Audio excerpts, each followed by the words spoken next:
Ladies and gentlemen, boys and girls, friends and enemies, this is Pappy Camone Freeman, Angry Black Man in Therapy, representing one half of WEAC Radio. We normally broadcast on the radical side of Martin King Avenue in Anacostia here in Washington, D.C. But today we are online because we have an illustrious group of young people and formerly young people that are still kicking strong and doing a lot of powerful work for the community. And one of the things that is important is to understand the power of art.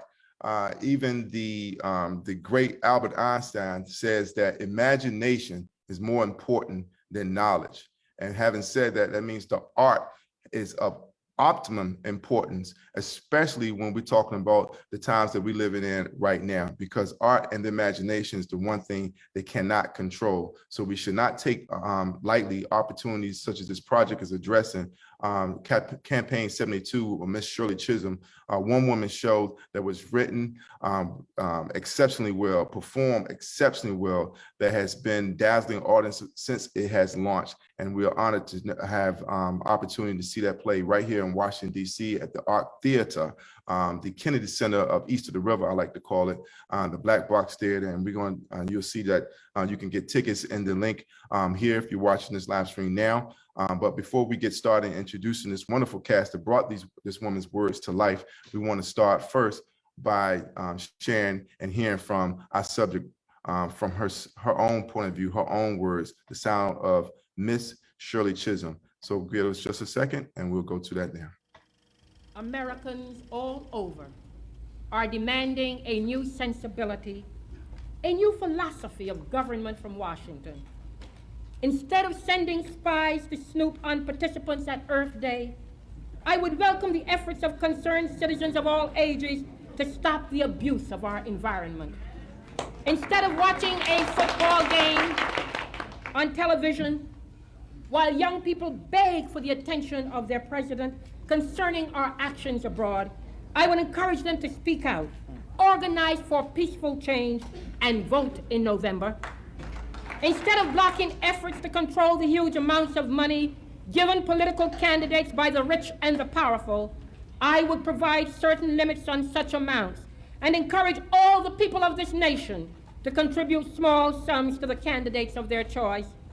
Instead of calculating the political costs of this or that policy and of weighing favors of this or that group, depending on whether that group voted for me in 1968, I would remind all Americans at this hour of the words of Abraham Lincoln: a house divided cannot stand.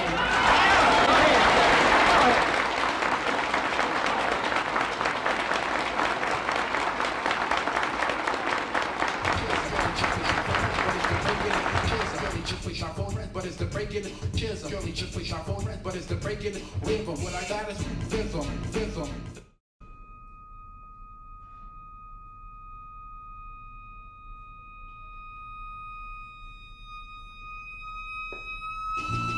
Shirley just push off on but it's the breaking chisel. Shirley just push off on but it's the breaking chisel. Shirley just push off but it's the breaking chisel. Shirley just push off but it's the breaking chisel. Shirley just push off but it's the breaking rhythm. But it's the breaking Shirley just push off but it's the breaking chisel. Shirley just push off but it's the breaking rhythm.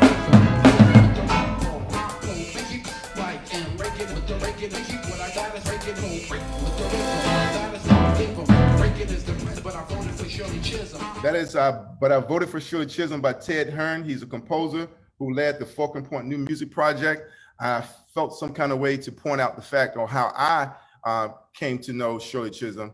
The late great rapper Biz Markie had a song, and the line went, "Reagan is the prez, but I voted for Shirley Chisholm." I went through 12 years of public education, did not know who this woman was. I was introduced to her through a hip hop song. Again, the power of art is how we are able to dismantle this system that we are living under.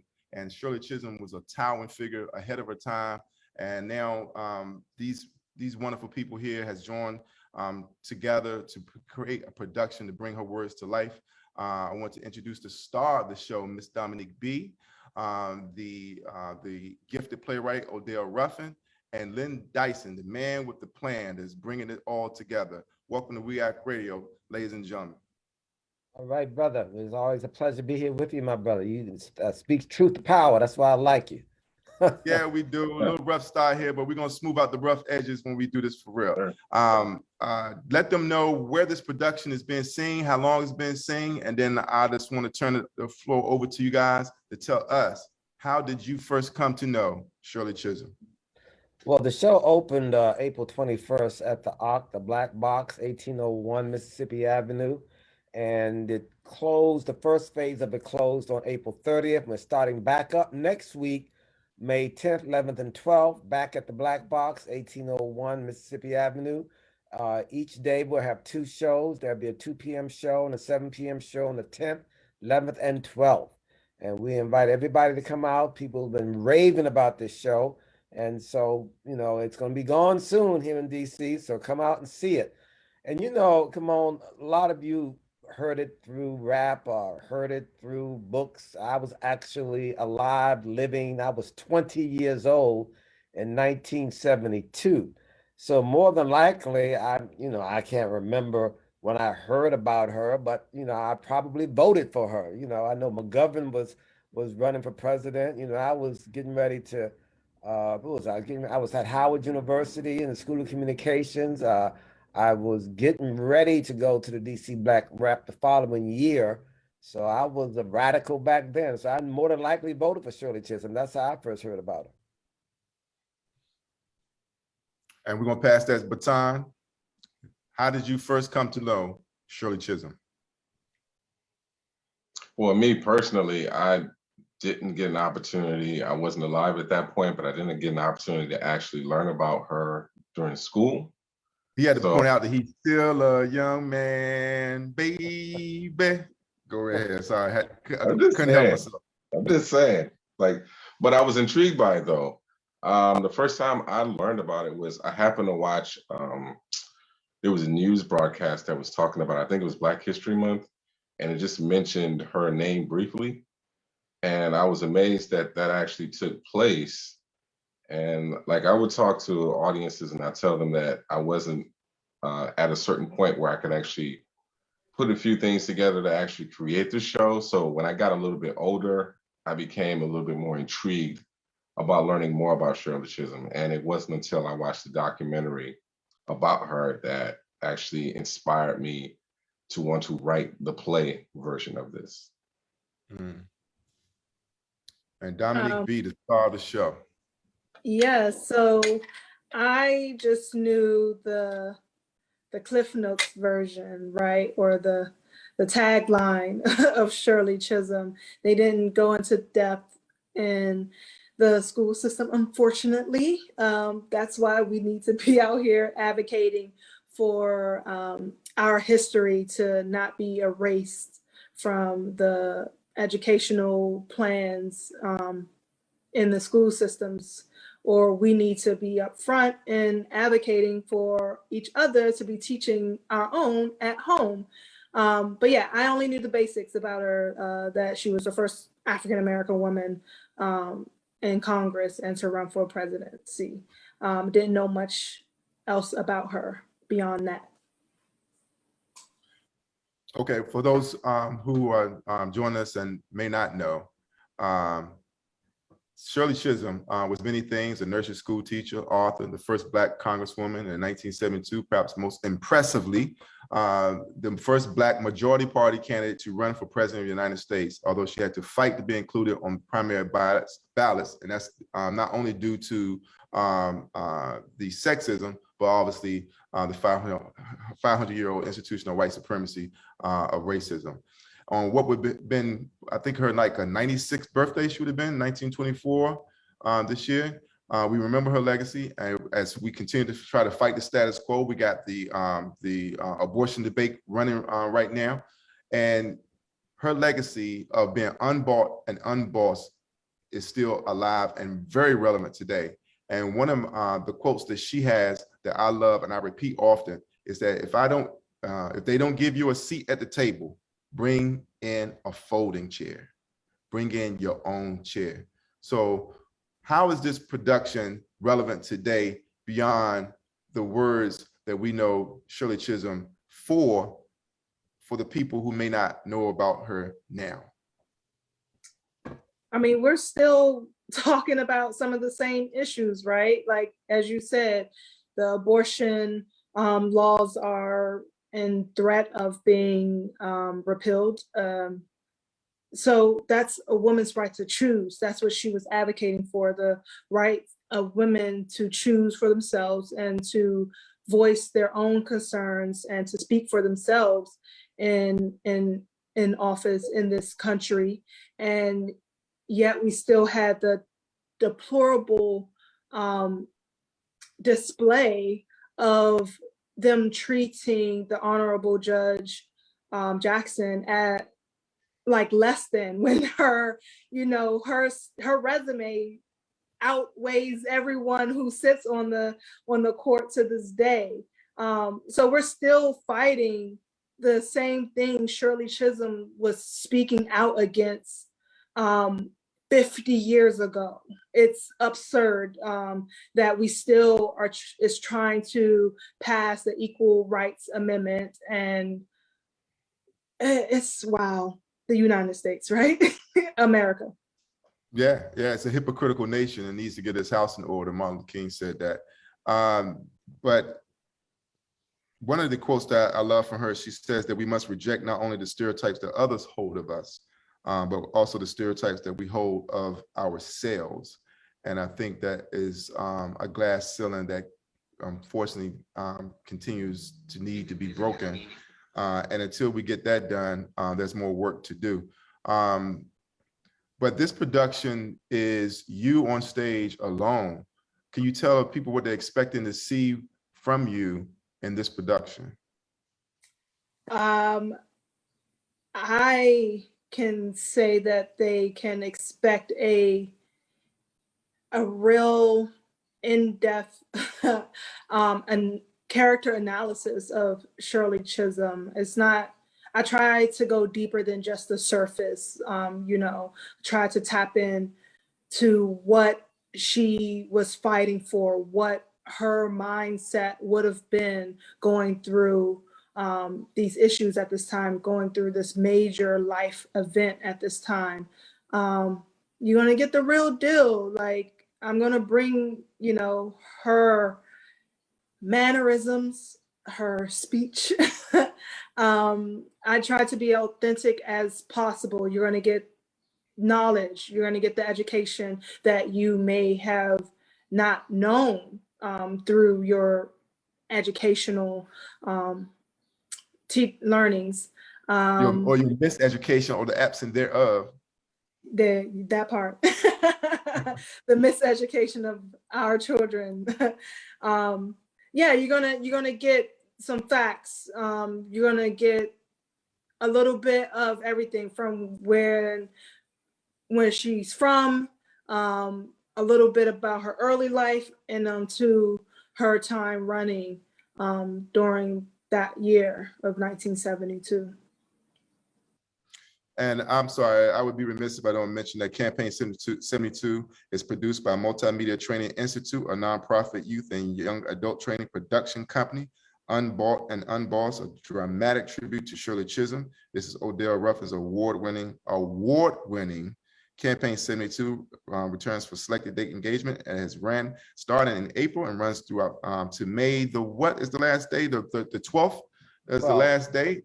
The 12th. The last day for now. You never know. We might bring it back, but right now. We might bring it back. Well, definitely for now. Yeah. Well, my birthday's on May 13th, me and Stevie Wonder. So we're gonna be in the house on the 12th. We're gonna bring some party people in there to fill the space on the 12th. And we also have some tickets that they've been so generous to share with WEAC Radio. So if you like to get an opportunity to see this production, if you're watching this broadcast, you can hit WEAC Radio at info@weacradio.com, info@weacradio.com, or leave a comment in this live stream right here. And while they last, we'll be able to accommodate a few of you. But I want to talk to Odell about this award-winning campaign. What award did you get, young man? It was through the DC Black Theater Festival. I think it was an honorable mention award about 2 years ago, I think, when we were in the festival. So that was I thought y'all won it. Wasn't an honorable mention. You won the best play of the festival, didn't you? well, I believe that that's what it was. I wasn't too sure. So I was like, Yeah. I think How that's many what it plays was. was it? Don't be modest. It was like what, 50, 60, 70 plays? And Oh, campaign 72 was the best one voted. Come on now. 50, 60 plays. Yeah, it was Yeah. well more than that, man. Shout out to DC Black Theater Festival. Yeah. Right. So Right. It's more than amongst- 60 plays, man. And your show was the number one show. it definitely was, yeah. So come on with it now. Don't be modest. There's no time to be He's being modest. humble. He on some Kendrick Lamar Trying to stuff, look right? like, yeah. Now, Well, yeah. now, what you touched on it, but I want to get the skinny. Like, what was it that made you put pen to paper to write this story? What was that it factor that compelled you to create this production? I mean, when you watch the documentary, it just kind of, and this was before Vice President Kamala Harris, and a lot of things had actually happened. And so for me, it was just inspiring because when I watched the documentary, I thought back 1972, then I thought about the 60s, and I thought about everything that Black people have been through. And it was still kind of going through around that era. And I thought, wow, like in around that time, like she actually did this. Like she was so ahead of her time during that period. And so it inspired me because I saw that if that happened at that point, honestly, I felt that we weren't too far off from having one of our first African-American women to actually win the presidency. So we weren't too far off if that had actually taken place. And then in that story, just like we kind of captured throughout the play, we captured the process of politics. And so one of the ideas for me was like, how can I kind of reach out to the next generation and teach them how to actually navigate in politics? So it's the reason why when you see the play, you see it from the lens of that specific period. Like there's a short period, but we have so many nuances that takes place within the play. Like Dominique is such a terrific actress. I always say that she embodies Shirley just off of the looks and the little mannerisms and nuances that you can't really even direct and pull out, that she just brings to it. And then with that, the storyline that teaches you how you can actually move throughout a political atmosphere. And what was amazing about that story was like she actually like got some major votes. Like she was actually pushing some stuff. And I was like, if she had some more support, then things could have been different. And I kind of felt bad that in hearing that story that some people did not vote for her. I mean, across the board, there's some people that didn't vote for her, but particularly as a man, as an African-American man, that she didn't have too much support when it came down to that. I felt kind of bad. And I felt like, well, how can that change? If we kind of show that light now, if we kind of put that on stage and we show those particular things and how that stands out, that we don't have to repeat that mistake. And that's kind of the driving force for me, is to show those mistakes in ways that we can kind of correct it. And then so when there is a younger Shirley who comes up and really has that chance, we can look back and say, hopefully this spreads out so much that we can say, we made a mistake like this at this point, let's not do that again. Yeah, absolutely. But I'll be remiss also if I don't point out the fact that we're not also subscribing to identity politics where any black face would do. Because black faces in high places doesn't necessarily mean progress. Clarence Thomas comes to mind. Candace Owens comes to mind. You know what I'm saying? So it goes on. But when she says unbought and unbossed, those types of unwavering principles that she stood on is resounding. And I don't take it for granted that when I hear people mention those words, we have to point out and hold them to the fire to make sure that that is what they are truly representing. But in terms of your production, it says that John Stolenberg of DC Metro had this to say about the production. But as you began to appreciate Dominique C. Brown, meticulous, first-rate impersonation of the badass Congresswoman from Bed-Stuy, you might well find yourself imagining the legend is back and running again. For those who are just joining us, we are talking to the cast of Adele Ruffin's award-winning Campaign 72, which has returned for an engagement at the THEARC Theater, 1901 Mississippi Avenue, Southeast Washington, D.C., Black Box Theater. Ticket information is on this live stream here. And I want to get into the Multimedia Institute, Lynn Dyson, who is producing this production, and what is it that drove him to this production? Because this is not your first run with this, and you're clearly dedicated to seeing it continue on and go further. What is it that has gotten you to pick up this mantle and run with this particular production, sir? You know, you have to look at history, and as Adele said, you know, we want to bring the consciousness of a Shirley Chisholm back to the forefront. It's not just about coming to the theater and say, oh, didn't she do a good job and feel good about it and go home. You know, what is it about Shirley that's in you that's going to make you feel unbought and unbossed? It's going to make you stand and speak your truth, you know, and to go out and begin to organize around that motto. You know, and young people need to hear this, to see this and feel this. There's some young Black girls that would be sitting in that audience and get inspired and say, yes, I can do this. You know, so if we're looking at the same things that we were looking at for 50 years, then hey, we have to prick our consciousness. Something has to change. We have to start doing something different. You know, Black men need to stand up. And if there's a Black woman that's going to be fierce, unafraid, and speak the truth, you know, just because she's a woman, you need to rally around her and give her the power that she needs. I mean, she busted out the Black caucus, and they talk about it in the play. You know, don't be coming there being half-assed about anything. You know, just stand up and speak your truth. And if we get some Black women to do that again, then we need to do that.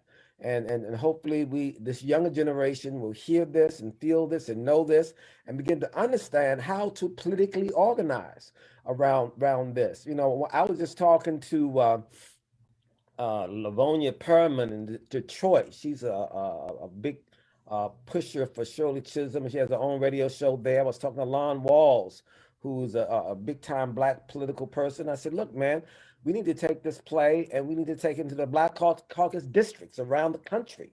And they use the play for voter registration, you know, and then community organizations can raise funds around it.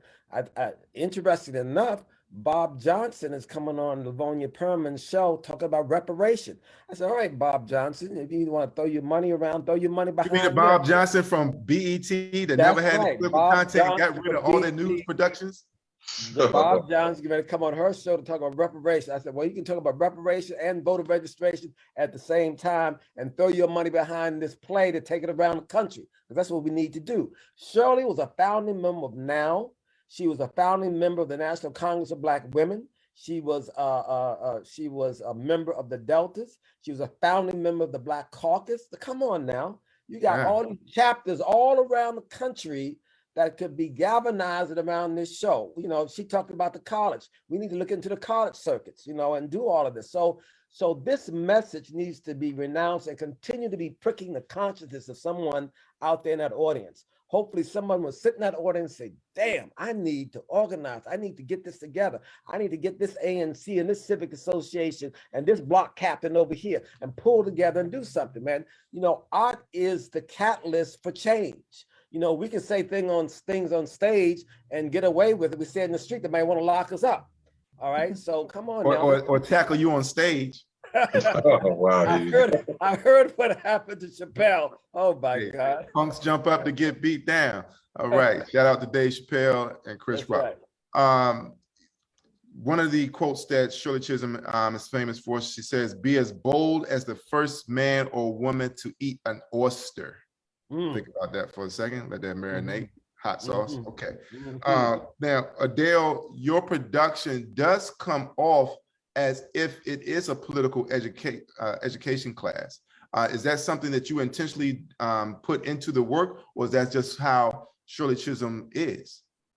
Well, it's how Shirley Chisholm is, but it kind of, both of those kind of line up, because it definitely is done on purpose. My production company, Rough and Creative Group, focuses on education through entertainment. So all of the plays that I do comes from that kind of lens. I figure that I'm a very strong advocate for education. So what it is I try to figure out a way to kind of capture the attention of an audience, at the same time plugging in little nuggets here and there, notes throughout, to make sure that we're actually leaving with something tangible, something that we can actually use in that format. So it is done on purpose. Mhm. At present, our country needs women's idealism and determination, perhaps more in politics than anywhere else. Dominic B., what has this production, what effect has it had on you? What has Shirley Chisholm done for you in your life? What is the part of this production that you feel like you truly own? What is that sweet spot? Where is that moment that you look forward to night after night when you're doing this production over and over and bringing the same enthusiasm to it each and every time? I've seen it 3 times. I ain't seen you slip yet. Even when somebody busts their ass and fall down in the room, you don't break character. You know, it doesn't matter. What's that moment that you feel you're completely owning that audience? When she telling it like it is, when she telling the reporters off, like, I think people now are well behaved. You got to be politically correct. She spoke it how she intended it to come out, right? She told it like it is, and she wasn't afraid. So I find myself in those moments when she's like, let me tell you something. People weren't going to vote for me anyhow. Mm-hmm. I love all those moments when she's just, again, telling it like it really is. It just resonates with me so much as a woman, a Black woman, to be able to own your voice, to be able to proudly and boldly stand firm in who you are, your beliefs, and fighting for a cause that at your core needs to be fought for, needs to be advocated for. I mean, I grew up, I feel like I was an advocate, standing up to bullies or, fighting the system. When I was in elementary school, I remember, protesting, pledging allegiance to the flag. It's like, I was just born here. I'm too young you can't force me to pledge my allegiance. Like, I don't know what this country is about. And my father helped instill that in me, gave me the power, just as Shirley Chisholm's father instilled and emboldened her to be brave and stand in her truth and to get into politics, and knowing that politics was the way to power in this country. So yeah, I love it so much when those moments come up and she's like, no, this is how it really is. This is how it really is. Wow. She talked about the father. I want to look more into this. I didn't know that Shirley Chisholm's father was a Garveyite. Yes. All right, there you go. There you go. That's what really instilled in her. That was that connection that her and her father had, the love for politics and the politics around Black folk, taking charge of their lives. Garvey had a great influence on a whole bunch of folk. Well, that's incredible because Malcolm X's father was a Garveyite. Right. So Shirley Chisholm's father is a Garveyite. That's letting us know just how much of impact that the largest movement of Black people in this country was under the Garvey movement. That's the impact it had. That's the fruits that it garnered. And we lost Malcolm to assassination, government assassination in 65.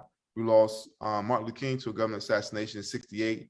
And here we are with Shirley Chisholm running for president, the sheer audacity in 1972. Let's talk to the bravery, because running is one thing, the difficulty and the obstacles you got to come with, the stereotypes and raising money and your own people not supporting you, and we can ascertain that. But let's talk about the real danger, the climate that this woman stood up to do this in. Because even in 2007, maybe even sooner, whenever Barack Obama announced his campaign, he was also another one of those black faces in high places that disappointed us. But even when he launched his campaign, he had the earliest Secret Service detail of any candidate in the history of the country. I don't know if people know that. He had received the earliest Secret Service detail on his campaign than any other candidate in the history of America. Why? Because of the amount of death threats he got. All right. And here's this woman in 1972. Again, Malcolm, 65, King, 68, and here she is in 72. Let's talk about the climate of danger and her bravery. I mean, she knew it would come with her announcing her running. I think she was prepared for it. If it was her time, it would be her time. But she was going to run no matter what, because as she said, it's my time. I cannot sit by and continue to let things happen as they are. And she got a couple of near death experiences happen to her. I mean, you had, who was that? George Wallace, had his incident where he got shot. And that's a white man. But yeah, she had a couple of incidents that happened to her that were really scary. And thank God that it didn't, Can we speak to some of those incidents that we are aware of? A man tried to stab her. Yep. There was like some. Was this a white man, a black man? I'm not entirely sure if it was what his origins were. Odell, do you know? I believe he was white, but if you kind of elaborate. Whenever you hear somebody do something stupid, you be hoping like, I hope they're not black. Oh yeah. Yeah, that's not. Yeah. Because Martin Luther King was stabbed by a black woman, and a lot of people don't know that. Yeah. I noticed, Odell, you didn't talk a lot about in the play the danger she faced, and I can imagine it was even heavier than we realized, because it was back in '72. If they're gonna shoot Wallace, they definitely probably thought about shooting her numerous times, and she probably had Secret Service around her also. But again, to be brave, to come out there and speak truth to power under those kind of threats in '72, I know the Klans was all over her butt all the time. So I noticed you didn't say a lot about it in the show, but that was interesting to bring up. Yeah, because I didn't catch it the first time. It was the second. Well, I definitely caught it the last show. That was the first time I caught the stabbing incident, the near stabbing incident. And let's be clear. Just because you got Secret Service don't mean it's all good. Ronald Reagan got shot when Secret Service was right there. Unfortunately, the guy didn't shoot. His aim wasn't good enough. But what do you think factor into her mindset that I'm going to face this danger? I'm going to announce this campaign without the support that's necessary to run the full distance. I'm going to do this no matter what. What do you think was? I know, of course, we're what do you call it when you quarterbacking after the game, but what do you think was in her mindset to do this? Because I think she was running clearly to inspire. I think she knew the moment and was caught into the civil rights movement was unfortunately winding down, but the Black Panthers were still there, that the climate was still there. And maybe this is a question for you, Baba Lynn, because you may remember what the climate was like. Were we convinced that change was imminent? Did we think that we was that close? Because some of the people I've talked to in that time period said that they really thought the revolution was at hand. Well, yes, it was a very fruitful time. I mean, the Negro Ensemble Company in New York opened in '69. The DC Black Rep opened in 1971. That was this Black Power movement happening. The surge was happening. You had the women's movement pushing. So I'm just going to speculate that Shirley felt that the push of Black Power, the push of the women's movement that was happening then, and then the colleges and youth were her three key pieces that was going to help her get it out there and turn some tables over. Unfortunately, black folk that were power brokers wanted to play the political game, and they thought they were going to get shut out if they didn't follow McGovern. And I don't know what happened with the women's rights. I guess, they say rah, rah, rah, but when you get up there and you start voting, then, women did not have the political clout in the Senate or the House to really make anything happen there. And then of course the youth, they didn't really have any power, but a lot of them probably weren't voting. So, and then the money thing got tight. So all the things, the factors that she thought was going to happen, weren't there. The Black Panthers stood up. They helped her with voter registration. They believed in unbought and unbossed. But how many black folk were thinking unbought and unbossed then? How many black folk are thinking that now? You know what I mean? Because if the money is not there, or you're not going to do it. So I run the risk, and I'll say this publicly, I run the risk as a not-for-profit organization of being biased towards what I'm doing. I'm supposed to be training young people and doing theater and all that kind of stuff, but hey, I want to do plays that's going to speak truth to power. I want to have young people getting trained on that, but the plays got to say something for us. Ozzie Davis, all of them back in the day. So we can't afford as black folk to do art for art's sake. We have to use art as a political, economic tool. Someday somebody's going to snatch my nonprofit where I say, fine, snatch it, but we still got to speak truth to power. That's a similar quote from Toni Morrison. Said we don't, black people don't have the luxury of doing art for art's sake. Art is supposed to provoke, supposed to move us forward. That is the purpose of So that was the energy back then. The youth, the women movement, and the Black Power movement. But ultimately, in the levers of power, we didn't have that, and the power that we had, the Black Caucus, they got brought off, and so it was a shame that she only had 23 delegates, and what McGovern had, how many? 221, Dominique, Odell on that first ballot? On the first ballot. Yeah. 20. And then she let her delegates go, it's woof, man. So anyway, it seems like it was a perfect storm. It seemed like it was a perfect storm. I mean, you had the Nixon scandal, Watergate. You had Roe versus Wade in its inception. So there was a big victory for women. Like you said, we had the Black Power movement. We had the Panthers behind her. She spoke about Earth Day in the opening clip that we played that was also launched, and she was speaking about that then. And I don't remember too many black people doing that. In fact, the first time I heard about environmental issues was from the late great Damu Smith here in Washington, D.C. God bless him. But so she was clearly ahead of her time. So I'm wondering, what was it that was holding her down? Dominique, I'm gonna point this to you. Do you think, of course, this country, America, is racist as fuck, but do you think it's more racist or more sexism that prevented Shirley Chisholm from flying and clipped her wings? Or is it equal? Oh, that's a good question. I mean, she would say it was sexism, that she got discriminated against mostly because she was a woman.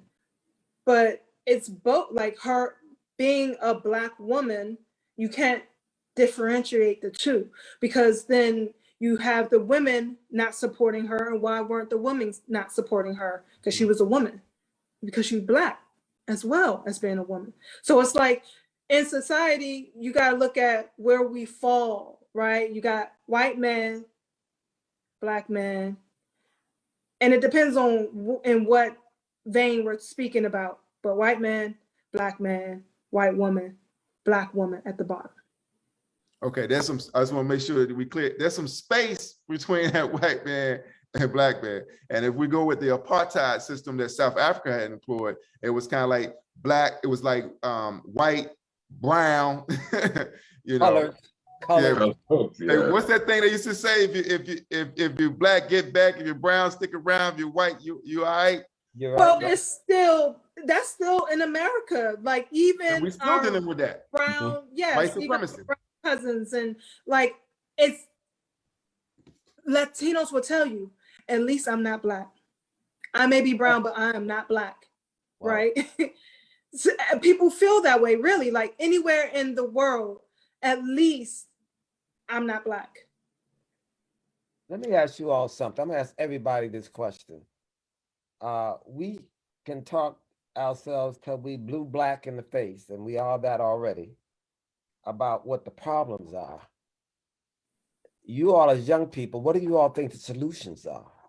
And what are we going to do, and what kind of energy are we going to put behind the solutions to begin to move forward and to break loose?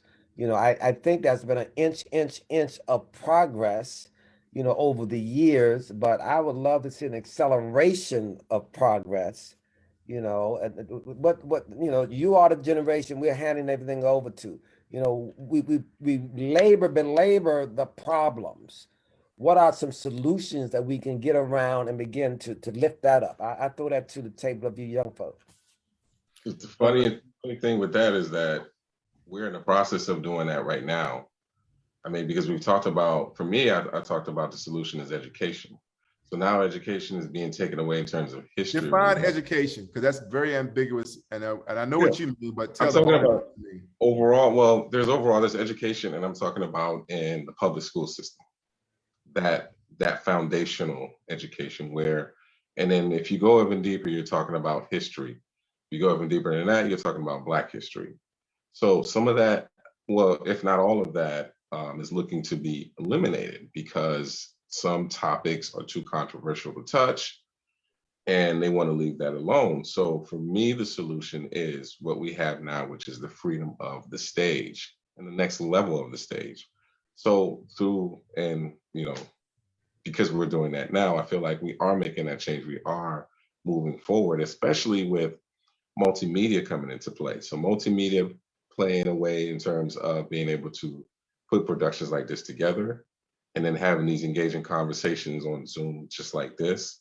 So using the tech and the stage together and then putting the message on the stage where people can actually go and they can pay, but they can also learn about their history and be knowledgeable in that way. So that's some of the solutions. So backing organizations such as this and other theater organizations that are moving towards their own, because other cultures do it. There are Latino organizations that are theaters and they're actually, their history is being on display. So it's the same thing. So we can continue to move forward in this way. We just have to advance technology-wise, continue to advance. Are you saying theater and tech is a solution to the Black woman and Black man's problem in America? Well, you got to start by knowing something. You got to start with that foundation. It's not the solution, but that's my bit of it, is you got to start by knowing where you're going to at least head to.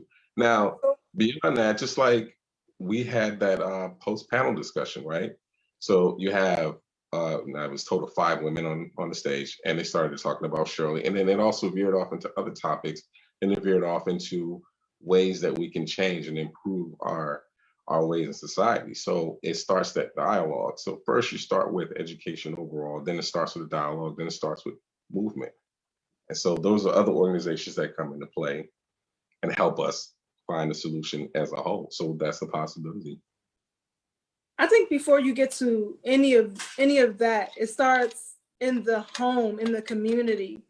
Okay. Yes, education, but more specific, education about ourselves, our history, who we are, and how we can stand together and not look to the system or the white man, or to depend on as a crutch to enhance our lives. If we get back to that community, building up what they tore down or tried to take away from us, having a sense of pride within ourselves, I think is important, because without knowledge of self, you have nothing. Without knowing where you come from, you're doomed to repeat the mistakes of the past. Giving somebody else power to fix what is broken within our community or within ourselves it's a dangerous thing. You're giving them power over you. I Come think on, that you have the ear of the activist community out there. You're looking at all the different organizations and the ups and downs. How do we get to the critical mass of what Dominique is talking about? I think this production is one of those things, but that's why I'm into media, because George Jackson says the first line of defense is media. And that's why there's 6 corporations, a handful of corporations that control most of what we see here and read. We just seen Twitter getting sold out. You know what's happening with Facebook, IG, WhatsApp. Everything is controlled by the hands of a few billionaires, white billionaires, I might add. And so they're getting to control the narrative. And as WEAC Radio, the independent media outlet, we was founded off of one simple African proverb. And it says that until the lions have their own historians, the tales of the hunt will continue to glorify the hunters. So as long as we continue to allow someone else to tell our stories, then we will always be fed a diet of miseducation, which is unhealthy, which is controlling our mental aptitude and also our imaginations. It's stunting our actual growth. That's why we have the conditions that we have in our communities, whether it be a food desert, whether it be the prison industrial complex where we overrepresented, whether it be our miseducation educational school system. Here in Washington, D.C., it's the most dangerous city in the country for a Black woman to give birth. Right here in the nation's capital, with a Black woman as mayor. Again, Black faces in high places doesn't necessarily translate to change in the ground on the reality of our community. Unbossed should be something that we should be repeating daily. And one of the things that I had a great opportunity to interview the late, great Hugh Masekela, the South African great jazz player. And he says he was about heritage restoration, because we don't know our own stories. You know, there's people that don't even know who Harriet Tubman is, let alone Shirley Chisholm. You know, I was 18, 19 years old before I Christopher Columbus Shirley Chisholm through music. And at least I had the intellectual curiosity to take it a step further to find out who she was and what that name meant. I just knew that if Ronald Reagan was bad, and he didn't vote for the bad guy, then Shirley Chisholm must be the good guy, or the good woman rather. And I looked her up. And so I don't think too many of our young people have that intellectual curiosity. I think we're stuck in survival mode or party mode. Survival mode, which is the lowest form of existence, and party mode, which is a great distraction, you know? Yeah. And so I think we need to deal with those. To galvanize our young people, but I think the one thing we should not do is to give up our power. Alice Walker says the greatest power is convincing people they don't have any, and we do have many. And I've seen from 2020 to now a lot of tables getting flipped.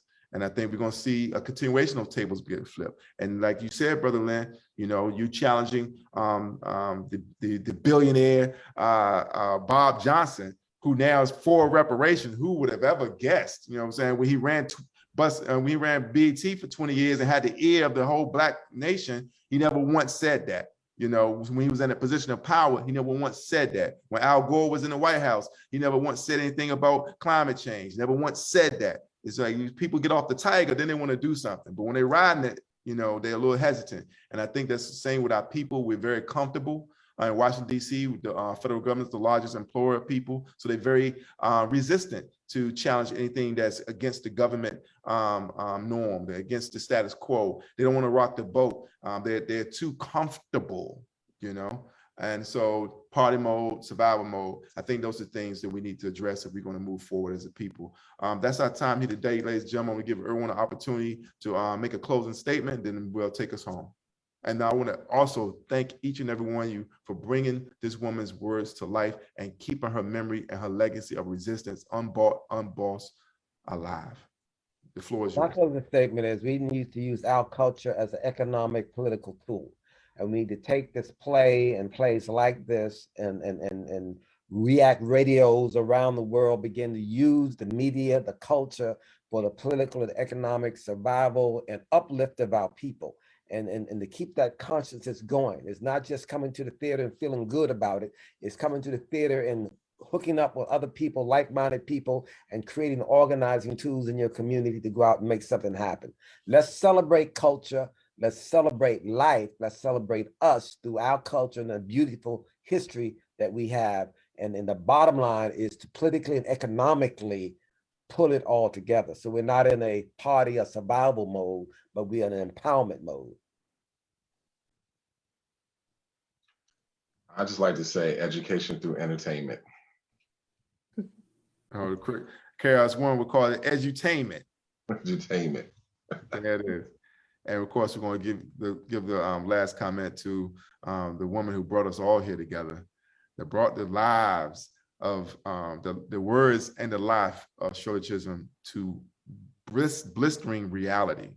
So many people were emotionally affected by your performance. I heard the words riveting. I heard I got to bring my daughter, and people come back the next production with their child. Yes. You have the last word here, Miss Dominique. Thank you so much. I appreciate that. Thank you for having us here tonight. I just want to say, always stand firmly in who you are, in your voice, knowing that you have a space in society. Taking on the spirit of Shirley Chisholm, and come see us. That's right. Yes. Come see the badass Congresswoman from Bed-Stuy. All right. Tuesday, Wednesday, and Thursday at the ARC, 2 p.m. and 7 p.m. 1801. I know it says on the flyer 1901, but it's 1801 Mississippi Avenue, Tuesday, Wednesday, and Thursday, and that's going to be it for now. But come on out. That's not a misprint. The ARC Theater has two buildings. One building is 1901, which is the largest theater, and 1801 being the Black Box Theater, and they're in the Black Box Theater, and they share a common parking lot. Oh, and we should always lead with that. It's free parking. Yeah, we should always lead with that. That's a big DC issue. It's free parking. All right, Campaign 72, starring Miss Dominique B, and it's written by Dale Ruffin and directed by Denise Hart. Reintroduces Shirley Chisholm. No, not directed by Denise Hart. That's an old thing. Directed by Dale Ruffin and associate director Dominique Brown. Both of them work together. Dominique, did you jumped into a director seat, Dominique? You self-directed? Jump into that hot seat. You going to Tyler Perry? You starred and directed? I do a lot. I have a vision, I have a voice, and I wanted to, I'm a little bossy, so. Like I wonder where you get that unbossed thing from. Mm-hmm. Well, I tell you what, I think you got the tools. I think you got the tools to get you where you're going. And with this team, Odell, Lynn, guys, if you can make Shirley Chisholm a household name like Medea, then I think we will have some hope in uplifting our community and changing the conditions of our people here in America. I want to give platitude to you. You need to become part of the team also. All right. And I just want to say Campaign 72, you can go to Eventbrite, Campaign 72 to get tickets. And of course, you can get tickets from Brother Kimon here also. And I'm coupling a couple of them for my friends and family for the birthday gig on May 12th. There's a party going on. We're going to have a rap party, a cast party, a birthday party. What's the deal, brother? Y'all can hit us at info@weactradio.com while they last, or you can leave a comment right here on this live stream. And having said that, this Campaign 72 reintroduces the first Black woman to serve in Congress and the first woman to seek the Democratic presidential nomination. Shout out to Dick Gregory, who also threw his hat in the presidential race. But she had this to say in her candidacy in 72. I wish I could do it as good as you, Miss Dominique, but here we go.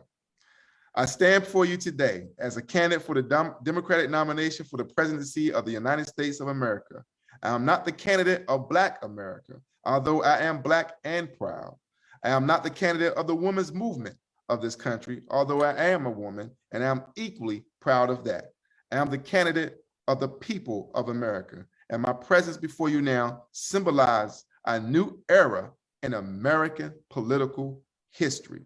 And again, those production dates are May 10th, the 11th, and the 12th at the Black Box Theater here in Washington, D.C. And I want to thank you all and the legacy of Shirley Chisholm for symbolizing a new era in American political history. All right. And before we get out of here, I want to give a shout out to the Studio Acting Conservatory. They have a Black Arts Movement program this weekend, May 7th and 8th from 1 to 5 p.m. That is the Studio Acting Conservatory. You can call 202-232-0714. That's 202-232-0714 to register. And WEAC Radio has a discount. The promo code is ARTS, ARTS, to get a discount on your tickets for the Black Arts Movement to explore the historic movement and expression in art, music, poetry, and drama at the Studio Acting Conservatory. Ladies and gentlemen, boys and girls, brothers and sisters, friends and enemies, thank you for joining us here today. And I hope that you get the chance to see this production May 10th, 11th, or 12th at the Black Box Theater here in Washington, D.C., THEARC. This has been Kamon Freeman saying, do something. Thank you, brother. Thank you so very much. This is probably the best interview we've had of all the interviews we've done. This is the best one. Eventbrite Campaign 72, phone number 202-270-2850. Come see us. Boom!